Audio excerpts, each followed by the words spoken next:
சகேயு என்றால் சுத்தமானவன் என்று அர்த்தம். ரோமர்களிடமிருந்து எரிகோவின் வரி வசூலிக்கும் உரிமையை குத்தகைக்கு எடுத்து தன் கீழ் பல ஆயக்காரர்களை வேலைக்கு வைத்திருந்தவன். இவன் ஆயக்காரருக்கு தலைவன். மத்தேயுவை போல வசூலிக்கும் இடத்தில் உட்கார்ந்திருப்பவர் அல்ல.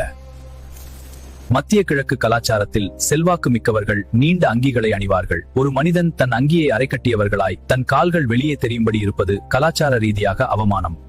ஆனால் இயேசுவை ஒரு முறையாவது பார்க்க வேண்டும் என்பதற்காக செல்வாக்கு மிக்க சகேயு தன் அந்தஸ்து அனைத்தையும் விட்டுவிட்டு ஓடினான். காட்டத்தி அடிமரம் குட்டையாகவும் அதன் கிளைகள் தாழ்வாகவும் அகலமாகவும் இருக்கும். மரம் ஏறுவது அவருடைய ஆவிக்குரிய தாகம் பெரிதாக இருந்தது என்பதை இது காட்டுகிறது. இதற்கு முன்பு இயேசு சகேயுவை சந்தித்ததில்லை. இயேசு அண்ணாந்து பார்த்து சகேயுவே என்று அழைத்தது இயேசுவின் தெய்வீக ஞானத்தை வெளிப்படுத்துகிறது.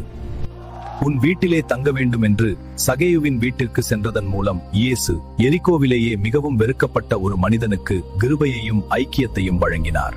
நாளத்தனையாக திரும்ப செலுத்துதல் என்பது திருட்டுக்கான தண்டனை. இது நியாய பிரமாணம் செய்ய முடியாததை தேவனுடைய கிருபை சகேயு இருதயத்தில்